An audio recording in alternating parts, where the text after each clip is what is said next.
আরো একটি নতুন ভিডিওতে তোমাদের সবাইকে স্বাগত। আজকে আমরা এই ভিডিওতে রবীন্দ্র ভারতী ইউনিভার্সিটির বিভিন্ন ইউজি কোর্সে ভর্তি সম্পর্কিত যাবতীয় ইনফরমেশন জানবো, যেগুলি তোমাদের ভর্তির জন্য একান্তভাবে জানা প্রয়োজন। তো যে সমস্ত ইনফরমেশনগুলি জানবো সেগুলি হচ্ছে কোর্স টাইপ অ্যান্ড মোড, অর্থাৎ এখানে যে সমস্ত কোর্সগুলি করানো হয় সেগুলি কোন টাইপের কোর্স এবং কোন মোডে সেই সমস্ত কোর্সগুলি করানো হয়। অ্যাভেলেবেল কোর্সেস, অর্থাৎ এখানে কোন কোন কোর্স করানো হয়, কোর্স ডিউরেশন কি আছে, অর্থাৎ কত সময়ের জন্য কোর্সগুলি করানো হবে, এলিজিবিলিটি ক্রাইটেরিয়া কি আছে, অর্থাৎ আবেদন করার জন্য মিনিমাম কি যোগ্যতার প্রয়োজন, year of passing and age limit কি আছে, অর্থাৎ ক্লাস 12টা কোন কোন সালে পাস আউট করে এবং তোমাদের বয়স কতর মধ্যে হলে তোমরা এখানে আবেদন করতে পারবে, নাম্বার অফ সিটস কি আছে বিভিন্ন বিষয়ের, ফি স্ট্রাকচার কি আছে বিভিন্ন বিষয়ের, সিলেকশন প্রসিডিওর কি আছে, অর্থাৎ ভর্তির জন্য এখানে তোমাদের কিভাবে নির্বাচন করা হবে, অ্যাডমিশন প্রসিডিওর কি আছে, অর্থাৎ সম্পূর্ণ ভর্তি প্রক্রিয়াটি কোন কোন স্টেপের মাধ্যমে সম্পন্ন করা হবে, এবং অ্যাডমিশন শিডিউল কি আছে, অর্থাৎ কবে থেকে তোমাদের এখানে ভর্তি প্রক্রিয়া শুরু হবে, এই সমস্ত বিষয় আজকে আমরা এই ভিডিওর মাধ্যমে জেনে নেব।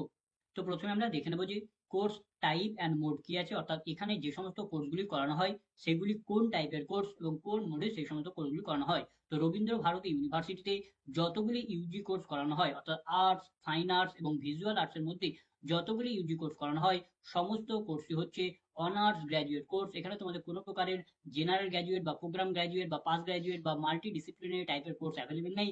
এখানে যতগুলি ইউজি কোর্স করানো হয় সমস্ত কোর্সই হচ্ছে অনার্স গ্র্যাজুয়েট কোর্স, এবং এখানে যতগুলি কোর্স করানো হয় সমস্ত কোর্সই হচ্ছে রেগুলার মোডের কোর্স, অর্থাৎ এখানে তোমাদের রেগুলারলি ক্লাস করানো হবে, অর্থাৎ তোমাদের ছুটির দিনগুলি বাদ দিয়ে বাকি দিনগুলিতে এখানে তোমাদের প্রতিদিন ক্লাস করানো হবে। এবার আমরা দেখে নেবো যে অ্যাভেলেবেল কোর্সেস অ্যান্ড ডিউরেশন, অর্থাৎ এখানে কোন কোন কোর্স পড়ানো হয় এবং সেই সমস্ত কোর্সগুলি কত সময়ের কোর্স। তো প্রথমে আমরা আর্টস এর মধ্যে যে সমস্ত কোর্সগুলি অ্যাভেলেবেল আছে সেগুলি দেখে নেবো। তো সেগুলি হচ্ছে বিএ অনার্স অথবা honours with research in Bengali, English, Sanskrit, history, political science, philosophy এবং ইকোনমিক্স, এবং এই 60টি কোর্স আর্টস এর মধ্যে অ্যাভেলেবেল আছে এবং এই প্রত্যেকটি কোর্স হচ্ছে 4 বছরের কোর্স। তারপর হচ্ছে ফাইন আর্টস এর মধ্যে যে সমস্ত কোর্সগুলি অ্যাভেলেবেল আছে সেগুলো হচ্ছে বিএসএ অনার্স অথবা honours with research in Rabindrasangeet, vocal music, dance, drama, instrumental music, Persian এবং ওয়েস্টার্ন ক্লাসিক্যাল মিউজিক, এবং এই 60টি কোর্স ফাইন আর্টসের মধ্যে অ্যাভেলেবেল আছে এবং এই প্রত্যেকটি কোর্স হচ্ছে 4 বছরের কোর্স। তারপর হচ্ছে ভিজুয়াল আর্টসের মধ্যে যে সমস্ত কোর্সগুলি অ্যাভেলেবেল আছে সেগুলি হচ্ছে বিভিএ অনার্স অথবা honours with research in painting, applied art, sculpture, graphic print marketing এবং হিস্ট্রি অফ আর্টস, এবং এই 5টি কোর্স ভিজুয়াল আর্টসের মধ্যে অ্যাভেলেবেল আছে এবং এই প্রত্যেকটি কোর্স হচ্ছে 4 বছরের কোর্স। এবার আমরা দেখে নেবো যে এলিজিবিলিটি ক্রাইটেরিয়া কি আছে, অর্থাৎ মিনিমাম কত যোগ্যতা হলে তোমরা এখানকার বিভিন্ন ইউজি কোর্সগুলিতে ভর্তির জন্য আবেদন করতে পারবে। তো এখানে তোমাদের যে জেনারেল এলিজিবিলিটি প্রয়োজন, অর্থাৎ যে যোগ্যতাটি বাধ্যতামূলকভাবে সকল ক্যান্ডিডেটকে ফুলফিল করতে হবে, সেটা হচ্ছে এখানে তোমাকে এইচএস অর্থাৎ ক্লাস 12 বা তার সমতুল্য পরীক্ষায় কমপক্ষে 4টে বিষয় নিয়ে পড়াশোনা করতেই হবে। তুমি 4টে বিষয়ের বেশি নিয়ে পড়াশোনা করতে পারো, তাতে কোনো প্রবলেম নেই, কিন্তু মিনিমাম তোমাকে 4টে বিষয় নিয়ে পড়াশোনা করতে হবে।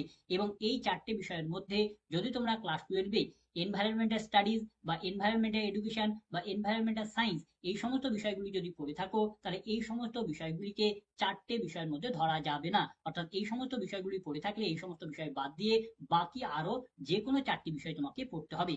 এবার আমরা আর্টস এর মধ্যে যে সমস্ত কোর্সগুলি অ্যাভেলেবল আছে তাদের যোগ্যতাগুলি দেখে নেবো। তো আমাদের প্রথম কোর্স হচ্ছে বিএ অনার্স ইন বেঙ্গলি। তো বেঙ্গলিতে আবেদন করার জন্য যারা জেনারেল, ওবিসি এবং ইডব্লিউএস অর্থাৎ economical weaker section category student আছে তাদের জন্য তাদের ক্লাস 12-এর বাংলা বিষয়ে কমপক্ষে 50% মার্কস লাগবে, এবং যারা এসসি, এসটি এবং পিডব্লিউডি অর্থাৎ ফিজিক্যালি চ্যালেঞ্জ ক্যাটাগরি স্টুডেন্ট হবে তাদের জন্য তাদের ক্লাস 12-এর বাংলা বিষয়ে কমপক্ষে 45% মার্কস থাকলে তারা এখানে বাংলার জন্য আবেদন করতে পারবে। তারপর হচ্ছে ইংলিশের জন্য যারা জেনারেল, ওবিসি এবং ইডব্লিউএস ক্যাটাগরি স্টুডেন্ট হবে তাদের জন্য তাদের ক্লাস 12-এর ইংলিশ বিষয়ে কমপক্ষে 50% মার্কস লাগবে, এবং যারা এসসি, এসটি এবং পিডব্লিউডি ক্যাটাগরি স্টুডেন্ট হবে তাদের জন্য তাদের ক্লাস 12-এর ইংলিশ বিষয়ে কমপক্ষে 45% মার্কস থাকলে তারা এখানে ইংলিশের জন্য আবেদন করতে পারবে। তারপর হচ্ছে সংস্কৃতে আবেদন করার জন্য যারা জেনারেল, ওবিসি এবং ইডব্লিউএস ক্যাটাগরি স্টুডেন্ট হবে তাদের জন্য তাদের ক্লাস 12-এর সংস্কৃত বিষয়ে কমপক্ষে 50% মার্কস লাগবে, এবং যারা এসসি, এসটি এবং পিডব্লিউডি ক্যাটাগরি স্টুডেন্ট হবে তাদের জন্য তাদের ক্লাস 12-এর সংস্কৃত বিষয়ে কমপক্ষে 45% মার্কস থাকলে তারা এখানে সংস্কৃতের জন্য আবেদন করতে পারবে। তারপরে হচ্ছে হিস্ট্রিতে আবেদন করার জন্য যারা জেনারেল, ওবিসি এবং ইডব্লিউএস ক্যাটাগরি স্টুডেন্ট হবে তাদের জন্য ক্লাস 12-এর হিস্ট্রি বিষয়ে কমপক্ষে 50% মার্কস লাগবে, এবং যারা এসসি, এসটি এবং পিডব্লিউডি ক্যাটাগরি স্টুডেন্ট হবে তাদের জন্য তাদের ক্লাস 12-এর হিস্ট্রি বিষয়ে কমপক্ষে 45% মার্কস লাগবে। তারপর হচ্ছে পলিটিক্যাল সায়েন্সে আবেদন করার জন্য যারা জেনারেল, ওবিসি এবং ইডব্লিউএস ক্যাটাগরি স্টুডেন্ট হবে তাদের জন্য তাদের ক্লাস 12-এর পলিটিক্যাল সায়েন্স বিষয়ে কমপক্ষে 50% মার্কস লাগবে, এবং যারা এসসি, এসটি এবং পিডব্লিউডি ক্যাটাগরি স্টুডেন্ট হবে তাদের জন্য তাদের ক্লাস 12-এর পলিটিক্যাল সায়েন্স বিষয়ে কমপক্ষে 45% মার্কস থাকলেই তারা এখানে আবেদন করতে পারবে। তারপর হচ্ছে ফিলোজফিতে আবেদন করার জন্য যারা জেনারেল, ওবিসি এবং ইডাব্লিউএস ক্যাটাগরি স্টুডেন্ট হবে তাদের জন্য তাদের ক্লাস 12 এর ফিলোজফি বিষয়ে কমপক্ষে 50% মার্কস লাগবে, এবং যারা এসসি, এসটি এবং পিডব্লিউডি ক্যাটাগরি স্টুডেন্ট হবে তাদের জন্য তাদের ক্লাস 12 এর ফিলোজফি বিষয়ে কমপক্ষে 50% মার্কস থাকলেই তারা এখানে ফিলোজফির জন্য আবেদন করতে পারবে। তারপর হচ্ছে ইকোনমিক্সে আবেদন করার জন্য যারা জেনারেল, ওবিসি এবং ইডাব্লিউএস ক্যাটাগরি স্টুডেন্ট আছে তাদের জন্য তারা যদি ক্লাস 12 ইকোনমিক বিষয়টাকে যদি পড়ে থাকে সেক্ষেত্রে তাদের ক্লাস 12 ইকোনমিক বিষয়ে কমপক্ষে 50% মার্কস লাগবে, এবং ম্যাথামেটিক বিষয়ে কমপক্ষে 30% মার্কস থাকলে তারা এখানে আবেদন করতে পারবে। আর যে সকল ক্যান্ডিডেটরা ক্লাস 12 ইকোনমিক বিষয়টাকে পড়াশোনা করবে না তাদের ক্ষেত্রে তাদের ক্লাস 12 ম্যাথামেটিক বিষয়ে কমপক্ষে 50% মার্কস থাকলে তারা এখানে আবেদন করতে পারবে। এবং যারা এসসি, এসটি এবং পিডব্লিউডি ক্যাটাগরি স্টুডেন্ট হবে তারা যদি ক্লাস 12 ইকোনমিক বিষয়টাকে যদি পড়ে থাকে সেক্ষেত্রে তাদের ক্লাস 12 ইকোনমিক বিষয়ে কমপক্ষে 45% মার্কস লাগবে, এবং ম্যাথামেটিক বিষয়ে কমপক্ষে 30% মার্কস থাকলে তারা এখানে আবেদন করতে পারবে। এবং যে সকল ক্যান্ডিডেটরা ক্লাস 12 ইকোনমিক বিষয়টাকে পড়াশোনা করবে না তাদের ক্ষেত্রে কেবলমাত্র ক্লাস 12 ম্যাথামেটিক বিষয়ে কমপক্ষে 45% মার্কস থাকলেই তারা এখানে ইকোনমিক্সের জন্য আবেদন করতে পারবে।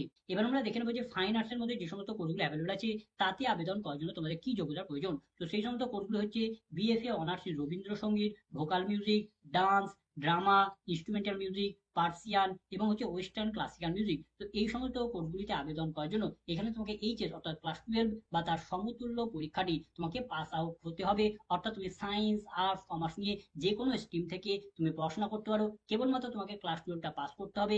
এখানে তোমার কোনো প্রকার মিনিমাম পার্সেন্টেজের প্রয়োজন নেই, কেবলমাত্র তোমাকে ক্লাস 12টা পাস মার্ক নিয়ে পাস আউট হতে হবে। এবং তার সঙ্গে তুমি এই সমস্ত কোর্সগুলির মধ্যে থেকে যে কোর্সের জন্য ভর্তি নিতে ইচ্ছুক আছো সেই বিষয়ে তোমার একটা স্পেশাল অ্যাপটিটিউড থাকতে হবে, অর্থাৎ স্পেশাল দক্ষতা থাকতে হবে, তবেই তুমি এখানে আবেদন করতে পারবে। ধরো তুমি রবীন্দ্রসঙ্গীতের জন্য আবেদন করতে চাইছো, তাহলে তোমাকে এখানে ক্লাস 12টা পাস আউট হতে হবে, এবং তোমার রবীন্দ্রসঙ্গীতে একটু বিশেষ জ্ঞান থাকতে হবে, সাধারণ জ্ঞান থাকতে হবে, তবে তুমি আবেদন করতে পারবে। একই রকম ভাবে ভোকাল মিউজিকে আবেদন করার জন্য তোমাকে ক্লাস 12 পাস আউট হতে হবে এবং ভোকাল মিউজিকে তোমার জ্ঞান থাকতে হবে। একই রকম ভাবে বাকি যে সমস্ত বিষয়গুলি আছে সেই বিষয়গুলিতে আবেদন করার জন্য তোমাকে ক্লাস 12টা পাস করতে হবে, এবং সেই বিষয়ের উপর তোমার বিশেষ জ্ঞান বা বিশেষ দক্ষতা বা সাধারণ জ্ঞান থাকতে হবে, তবেই তুমি এখানে আবেদন করতে পারবে। এবার আমরা দেখে নেবো যে ভিজুয়াল আর্টসের মধ্যে যে সমস্ত কোর্সগুলি অ্যাভেলেবল আছে তাতে আবেদন করার জন্য তোমাদের কি যোগ্যতার প্রয়োজন। তোমাদের কোর্সগুলি হচ্ছে BVA honours in painting, applied art, sculpture, graphic print marketing এবং হিস্টোরি অফ আর্ট। তো এই সমস্ত কোর্সগুলিতে আবেদন করার জন্য এখানে তোমাকে এইচএস অর্থাৎ ক্লাস 12 বা তার সমতুল্য পরীক্ষাটি পাস আউট হতে হবে। অর্থাৎ সায়েন্স, আর্টস, কমার্সের মধ্যে থেকে যে কোনো স্ট্রিম থেকে তোমাকে এইচএস অর্থাৎ ক্লাস 12টা পাস আউট হতে হবে, এবং এখানে আবেদন করার জন্য কোনো প্রকার মিনিমাম পার্সেন্টেজের প্রয়োজন নেই। অর্থাৎ তোমার যাই পার্সেন্টেজ হোক তুমি এখানে আবেদন করতে পারবে, কেবলমাত্র তোমাকে ক্লাস 12টা পাস আউট হতে হবে। এবং তার সঙ্গে তুমি এখানে যে কোর্সের জন্য বা যে বিষয়ের জন্য ভর্তি নিতে ইচ্ছুক আছো সেই কোর্সটা বা সেই বিষয়ে তোমার বিশেষ স্পেশাল অ্যাপটিটিউড থাকতে হবে, বিশেষ দক্ষতা বা সাধারণ জ্ঞান থাকতে হবে, তবেই তুমি সেই কোর্সের জন্য আবেদন করতে পারবে। অর্থাৎ তুমি যদি পেন্টিং এর জন্য যদি আবেদন করতে চাও তাহলে তোমাকে এখানে ক্লাস 12 পাস আউট হতে হবে, এবং তোমার পেন্টিং এর উপর স্পেশাল অ্যাপটিটিউড অর্থাৎ দক্ষতা থাকতে হবে বা সাধারণ জ্ঞান, বিশেষ জ্ঞান থাকতে হবে, তবে তুমি আবেদন করতে পারবে। একই রকম ভাবে অ্যাপ্লাইড আর্টের জন্য তোমাকে ক্লাস 12 পাস আউট হতে হবে, এবং অ্যাপ্লাইড আর্টের উপর তোমার বিশেষ জ্ঞান বা সাধারণ জ্ঞান থাকতে হবে। একই রকম ভাবে বাকি যে সমস্ত বিষয়গুলি আছে সেই সমস্ত বিষয়গুলিতে আবেদন করার জন্য একই রকম ভাবে তোমাকে ক্লাস 12 পাস করতে হবে, এবং সেই বিষয়ের উপরে তোমাকে বিশেষ জ্ঞান বা দক্ষতা থাকতে হবে, তবেই তুমি সেই কোর্সের জন্য আবেদন করতে পারবে। এবার আমরা দেখে নেবো যে year of passing and age limit কি আছে, অর্থাৎ প্রয়োজনীয় কোয়ালিফিকেশনটা কোন কোন সালে পাস আউট হলে এবং তোমাদের বয়স কতর মধ্যে হলে তোমরা এখানকার বিভিন্ন ইউজি কোর্সগুলিতে ভর্তির জন্য আবেদন করতে পারবে। তো এখানে ইউজিতে যতগুলি কোর্স অ্যাভেলেবল আছে অর্থাৎ আর্টস, ফাইন আর্টস এবং ভিজুয়াল আর্টসের মধ্যে যতগুলি কোর্স অ্যাভেলেবল আছে সমস্ত কোর্সে আবেদন করার জন্য যে সকল ক্যান্ডিডেটরা তাদের প্রয়োজনীয় কোয়ালিফিকেশনটা অর্থাৎ ক্লাস 12 বা তার সমতুল্য পরীক্ষাটি কারেন্ট ইয়ারে পাস করেছে, অর্থাৎ এবছরে পাস করেছে বা পাস করবে, বা প্রিভিয়াস 2 ইয়ারে অর্থাৎ আগের 2 বছরে পাস করেছে, অর্থাৎ যারা 2023, 2024 এবং 2025 সালে তাদের প্রয়োজনীয় কোয়ালিফিকেশন অর্থাৎ ক্লাস 12 বা তার সমতুল্য পরীক্ষাটি পাস করেছে বা পাস করবে, কেবলমাত্র তারা এখানকার বিভিন্ন ইউজি কোর্সগুলিতে ভর্তির জন্য আবেদন করতে পারবে। এবং এখানে তোমাদের এজ লিমিট কি আছে, তো এখানে তোমাদের আবেদন করার জন্য কোনো এজ লিমিট নেই, অর্থাৎ তোমার যাই বয়স হোক তোমরা এখানকার বিভিন্ন ইউজি কোর্সগুলিতে ভর্তির জন্য আবেদন করতে পারবে। এবার আমরা দেখে নেবো যে নাম্বার অফ সিটস অর্থাৎ বিভিন্ন বিষয়ের জন্য কত করে সিট সংখ্যা আছে। তো এখানে আমরা বিভিন্ন বিষয়ের জন্য যে সিট সংখ্যাগুলি জানাবো, এই সিট সংখ্যাগুলি যদি ভবিষ্যতে কোনো কারণে যদি পরিবর্তন করা হয়, তাহলে নতুন সিট সংখ্যা তোমরা রবীন্দ্র ভারতী ইউনিভার্সিটির অফিসিয়াল ওয়েবসাইট থেকে পেয়ে যাবে। তো এখানে আমরা কোনো বিষয়ে টোটাল কত করে সিট সংখ্যা আছে সেটি তোমাদের জানাবো। যদি তোমরা ক্যাটাগরি হিসাবে যদি সিট বিভাজন দেখতে চাও, তাহলে তোমরা ভিডিওটাকে পজ করে সেটা দেখে নিতে পারো। তো প্রথমে আমরা আর্টসের মধ্যে যে সমস্ত কোর্সগুলো অ্যাভেলেবল আছে তাদের সিট সংখ্যা দেখে নেবো। তো আমাদের প্রথম কোর্স হচ্ছে বিএ অনার্স ইন বেঙ্গলি। তো বেঙ্গলিতে টোটাল 118টি সিট আছে, ইংলিশে টোটাল 118টি সিট আছে, সংস্কৃতে টোটাল 118টি সিট আছে, হিস্ট্রিতে টোটাল 118টি সিট আছে, পলিটিক্যাল সায়েন্সে টোটাল 118টি সিট আছে, ফিলোসফিতে টোটাল 118টি সিট আছে, ইকোনমিক্সে টোটাল 118টি সিট আছে। তারপর হচ্ছে ফাইন আর্টসের মধ্যে যে সমস্ত কোর্সগুলো অ্যাভেলেবল আছে তাতে সিট সংখ্যা আছে বিএফএ অনার্স ইন রবীন্দ্রসঙ্গীতে টোটাল 124টি মতো সিট আছে, ভোকাল মিউজিকে টোটাল 128টি সিট আছে, ডান্সে টোটাল 118টি সিট আছে, ড্রামাতে টোটাল 68টি সিট আছে, ইনস্ট্রুমেন্টাল মিউজিকে টোটাল 38টি সিট আছে, পার্সিয়ানে টোটাল 38টি সিট আছে এবং ওয়েস্টার্ন ক্লাসিক্যাল মিউজিকে টোটাল 28টি মতো সিট আছে। তারপরে যে ভিজুয়াল আর্টসের মধ্যে যে সমস্ত কোর্সগুলো অ্যাভেলেবল আছে তাতে কতগুলো সিট সংখ্যা আছে সেটা দেখে নেবো। সেগুলি হচ্ছে বিভিএ অনার্স ইন পেন্টিং এ টোটাল 18টি মতো সিট আছে, অ্যাপ্লাইড আর্টে টোটাল 17টি সিট আছে, স্কাল্পচারে টোটাল 10টি সিট আছে, গ্রাফিক প্রিন্ট মার্কেটিং এ টোটাল 10টি সিট আছে এবং হিস্ট্রি অফ আর্টে টোটাল 60টি মতো সিট আছে। এবং যারা ফরেন স্টুডেন্ট হবে অর্থাৎ যারা এনআরআই স্টুডেন্ট হবে তাদের জন্য সিট সংখ্যা প্রত্যেকটি বিষয়ে 5টি করে সিট সংখ্যা সংরক্ষিত থাকবে। এখানে যতগুলি বিষয় বলা হয়েছে প্রত্যেকটি বিষয়ের জন্য যারা ফরেন স্টুডেন্ট বা এনআরআই স্টুডেন্ট হবে তাদের জন্য 5টা করে সিট সংখ্যা থাকবে। এবার আমরা দেখে নেবো যে বিভিন্ন বিষয়ের ফি স্ট্রাকচার কি আছে। তো এখানে আমরা বিভিন্ন বিষয়ের জন্য যে ফি স্ট্রাকচারগুলি জানাবো, এই ফি স্ট্রাকচারগুলি যদি ভবিষ্যতে কোনো কারণে যদি পরিবর্তন করা হয়, তাহলে নতুন ফি স্ট্রাকচার তোমরা রবীন্দ্র ভারতী ইউনিভার্সিটির অফিসিয়াল ওয়েবসাইট থেকে পেয়ে যাবে। তো প্রথমে আমরা আর্টসের মধ্যে যে সমস্ত কোর্সগুলি অ্যাভেলেবল আছে তাদের ফি স্ট্রাকচার দেখে নেবো। তো সেই সমস্ত কোর্সগুলি হচ্ছে BA honours in Bengali, English, Sanskrit, history, political science, philosophy এবং ইকোনমিক্স। তো এই সমস্ত কোর্সগুলির মধ্যে থেকে তুমি যাতেই ভর্তি নাও না কেন সকলেরই ফি স্ট্রাকচার একই। তো এই সমস্ত কোর্সগুলিতে যদি তোমরা ইন্ডিয়ান স্টুডেন্ট হও, যদি ভারতীয় স্টুডেন্ট হও, সেক্ষেত্রে তোমার অ্যাডমিশন ফি পড়বে 1465 টাকা এবং এটাই হবে তোমাদের ফার্স্ট সেমিস্টারের টোটাল ফি। আর তুমি যদি ফরেন স্টুডেন্ট হও, বিদেশি স্টুডেন্ট হও, সেক্ষেত্রে তোমার অ্যাডমিশন ফি পড়বে এই সমস্ত কোর্সগুলির জন্য 4315 টাকা এবং এটাই হবে তোমার ফার্স্ট সেমিস্টারের টোটাল ফি। এবার আমরা দেখে নেবো যে ফাইন আর্টসের মধ্যে যে সমস্ত কোর্সগুলি অ্যাভেলেবল আছে তাদের ফি স্ট্রাকচার কি আছে। তো কোর্সগুলি হচ্ছে BFA honours in Rabindrasangeet, vocal music, dance, drama, instrumental music, Persian এবং ওয়েস্টার্ন ক্লাসিক্যাল মিউজিক। তো এই সমস্ত কোর্সগুলির মধ্যে থেকে তুমি যাতেই ভর্তি নাও না কেন সকলেরই ফি স্ট্রাকচার একই। তো এই সমস্ত কোর্সগুলির জন্য যারা ভারতীয় স্টুডেন্ট হবে অর্থাৎ ইন্ডিয়ান স্টুডেন্ট হবে তাদের জন্য অ্যাডমিশন ফি পড়বে 1665 টাকা করে এবং এটাই হচ্ছে তোমাদের ফার্স্ট সেমিস্টারের টোটাল ফি। এবং যারা ফরেন স্টুডেন্ট হবে অর্থাৎ যারা বিদেশি স্টুডেন্ট হবে তাদের জন্য অ্যাডমিশন ফি পড়বে 4515 টাকা করে এবং এটাই হচ্ছে তোমাদের ফার্স্ট সেমিস্টারের টোটাল ফি।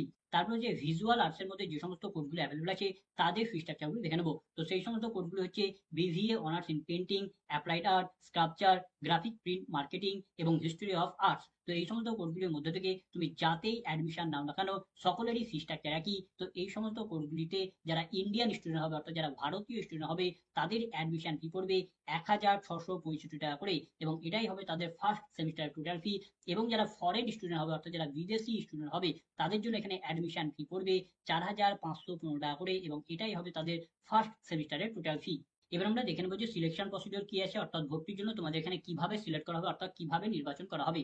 তো প্রথমে আমরা আর্টসের মধ্যে যে সমস্ত কোর্সগুলো অ্যাভেলেবল আছে তাদের সিলেকশন প্রসিডিওরগুলো দেখে নেবো। তো সেই সমস্ত কোর্সগুলো হচ্ছে BA honours in Bengali, English, Sanskrit, history, political science, philosophy এবং ইকোনমিক্স। তো এই সমস্ত কোর্সগুলোর মধ্যে থেকে তুমি যাতেই ভর্তি নাও না কেন সকলেরই সিলেকশন প্রসিডিওর একই। তো এই সমস্ত কোর্সগুলিতে ভর্তি নেওয়ার জন্য তোমাদের যে প্রিভিয়াস একাডেমিক অ্যাচিভমেন্টের যে মার্কসগুলি আছে অর্থাৎ তোমাদের যে প্রিভিয়াস কোয়ালিফিকেশনগুলি যে মার্কসগুলি আছে মূলত তোমাদের ক্লাস 12 এবং তার সঙ্গে সঙ্গে ক্লাস 10-এর যে মার্কসগুলি আছে সেই মার্কসগুলির উপর নির্ভর করে তোমাদের এখানে একটি মেরিট লিস্ট তৈরি করা হবে এবং সেই মেরিটের ভিত্তিতে তোমাদের এই সমস্ত কোর্সগুলিতে ভর্তি নেওয়া হবে।